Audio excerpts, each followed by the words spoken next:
Aga Majavammist nüüd tõepoolest Raiko Puust, Majavammi majanaaber ja ehitusekspert Kalle Vilt, tere hommikust!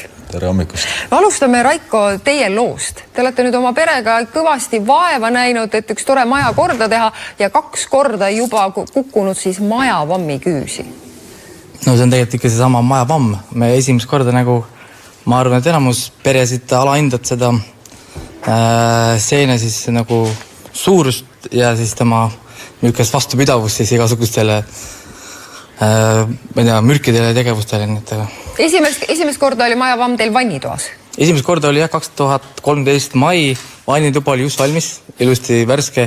Läksin veenäitu võtma, siis vaatasin sealt tagantpoolt mingi valge pehme asi, katsusin seda, et huvitav, mis see on pehmene. Olgu suvalast olla, võtsin, tõmbasin käega ära ja tuli tagasi. Samamoodi niisugune valge pall, guugeldasin Majavamm, no joh, ei tii. No see teeb päris moodiks. Ei oska, ma ei tea, mis see on. Ja siis võtsime lahti järjest rohkem. Ja pildid, mis siin ennem olid, on täpselt vannitoa sein, kõik, mis seal oli, siis meeter maad täiesti see vammi täis, läks sinna põranda alla, kõik ülesse.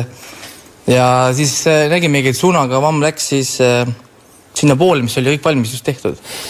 Meil oli 2 maja poolt, mis me tegime kohe valmis, mis pidi jääma pärast.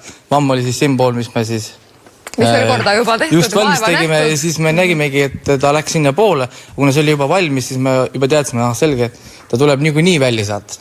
Aga me kasutame seda aega, et ehitada siis teine pool vahepeal valmis ja kui tuleb üks kord välja sealt poolt uuesti, siis me saame nii-öelda nagu minna teisele poole maja ja alustada siis nii-öelda algusest peale. Nii, ja kas tuli ja kus kohas ta siis uuesti välja? Ta tuli välja, tuli suurest toast välja. Minu arvutilaua siis kõrvalt, ma ei tea, kuidas üks öö või märkamatult vaatasime posti all, mamma, selge, siin ta jälle on. Ja algusest peale. Kalle, see sama Majavamm, seda nimetatakse ka majaseeneks, on ju tegelikult kuulub seltsi Puravikulaatsed, mis kõlab toredasti, me tahaks, et seened jääksid metsa. Kui levinud see probleem Eestis on? Kahjuks on see probleem ikka Eestis väga tõsiselt levinud, et ma olen nüüd 17-18 aastaga umbes 4000 hoonet Eestis vaadanud, et see on väga levinud probleem. Kas seda annab vältida ka või? Kindlasti.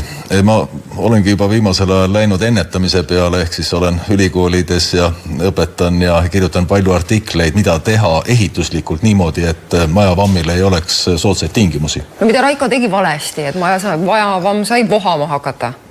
Seda, mida tema konkreetselt valesti tegi, seda ma ei oska öelda, sellepärast seal ma käisin siis, kui põrandad olid juba üles võetud.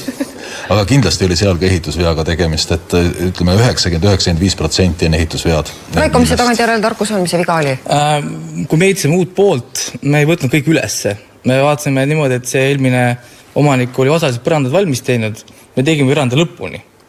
Ja pärast oli nagu selgus, see Majavamm tegelikult oli juba too hetk seal vana põranda all olemas. No kus sa teda siis nüüd oodata oskad, et see olemas on?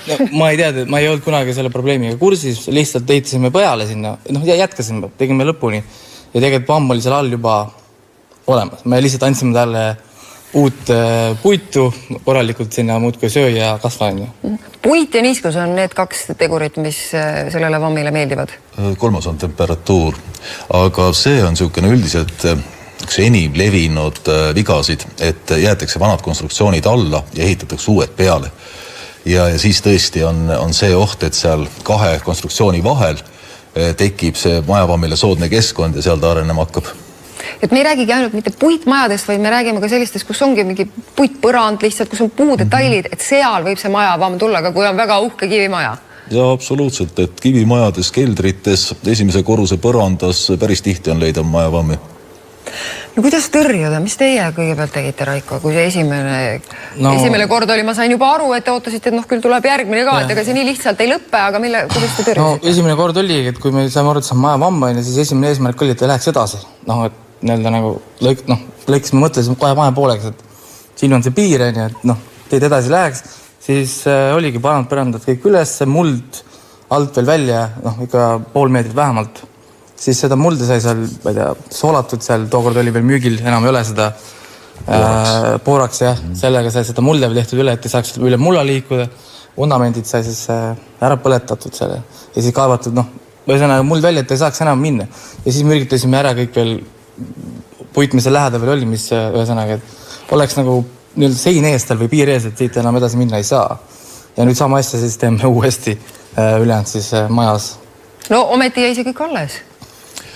Jah, kui nüüd tõrjest rääkida, siis on 4 põhilist meetodit, mida tuleks rakendada.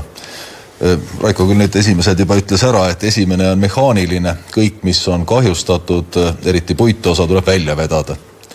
Teine ära põletada põhimõtteliselt. Täpselt, teine meetod on termiline, ehk siis ära põletada see kahjustatud materjal, aga tegelikult oleks hea ka üle töödelda pinnad, kivipinnad, põrandalune pinnas termiliselt üle töödelda. Nii et teine meetod on siis termiline, põhimõtteliselt kuumutamine. Tuli hävitab nii seeneniidistiku kui ka eosed.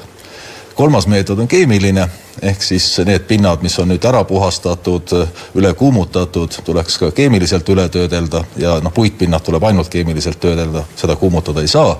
Ja 4., mis on kõige olulisem meetod, on ehitusfüüsikaline. Ehk siis need põrandad tuleb ehitada niimoodi, et majavammile ei tekiks soodsaid elutingimusi. Et see on kõige olulisem ja seda peaks mõtlema juba enne majavammi tekkimist ja ka pärast majavammi leidmist. Kuidas ma aru saan, kui ma näen konkreetselt seda majavammi, on sellises koguses, on juba sellises koguses, kui ma ta avastan, et kui kaugele see seeneniidistik levinud on? See on kõige raskem tegevus tuvastada levikupiirid. Sellepärast majavamm, kui ta välja tuleb, need murumunad, nagu siin juttu oli, et siis ta on juba kaugele levinud.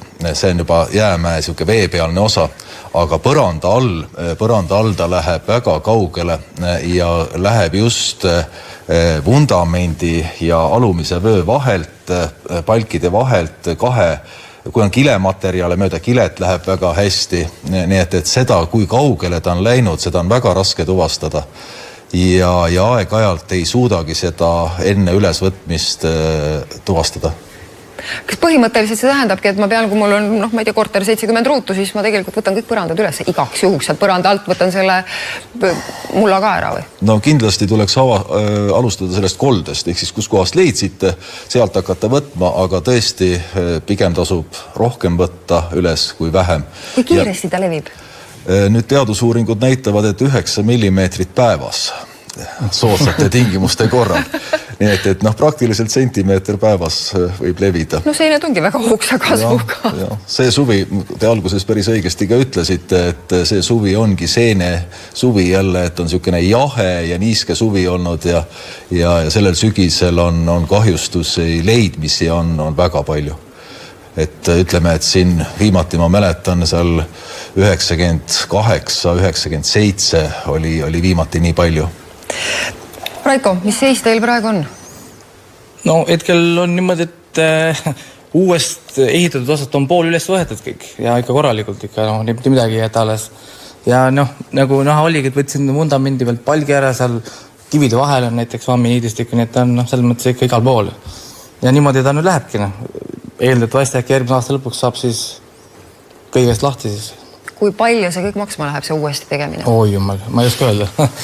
Ma ei oska rahaliselt öelda. Meil on vedanud, siin ka rauta aitas siin materjalidega ja inimesed aitavad töö mõttes teha, aga summat kokku lüüa ei oska, ma arvan mingi 5000 euri.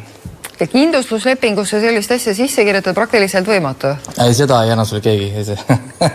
Ei, see on nagu looduskatastroofi alla käib, et selle eest ei vastuta keegi. Seda jah, pole mõtet ise küsida, hakkan mainima juba siis. Ei, see on sinu probleem. Ei lähe looduskatastroofi alla. Et ma olen kindlustusettevõtetega, teen hästi tihedat koostööd niiskuskahjustustega ja olen neid ka koolitanud. See vastupidi, majavammi põhiline põhjus, nagu ma enne ütlesin, on ehitusviga. Ja ehitusvead ei lähe kindlustuse alla. Looduskatastroofid lähevad just kindlustuse alla, jah, nii et siin on väikene muudatus. Aga te teate ka seda, et seda majavammi ta ehitusvigade alla ei lähe ja sellepärast teda kindlustuse alla panna ei saa, nii et igaüks peab sellega ise hakkama saama. On olnud juhtumeid, kus on ära tuvastatav veeavarii ja majavammi tekke seos. Et mõned üksikud juhtumid on läinud kindlustuse alla, aga neid on tõesti niimoodi, et alla 1 promilli ehk siis 0,1%, et need on väga vähe. Kas neid majavammi lugusid tuleb aastatega üha juurde, inimesed remondivad maju ja need samad niiskuse, temperatuuri ja puitdetailide probleemidega need ei kao kuhugi? No ma loodan, et kaovad, kui nüüd teha hästi palju ennetustööd ja õpetada, kuidas ehitada niimoodi, et ehitusfüüsikaliselt neid tingimusi ei tekiks, siis ma loodan, et läheb vähemaks. Raiko Puust ja Kalle Pilt, aitäh täna hommikul siis rääkimas majavammist ja juba sain siin intervjuu alguses aru, et seda ikkagi on päris palju ja tuleb hästi tähelepanelik olla selles osas. Me vaatame juba üle, millest kirjutatakse tänastes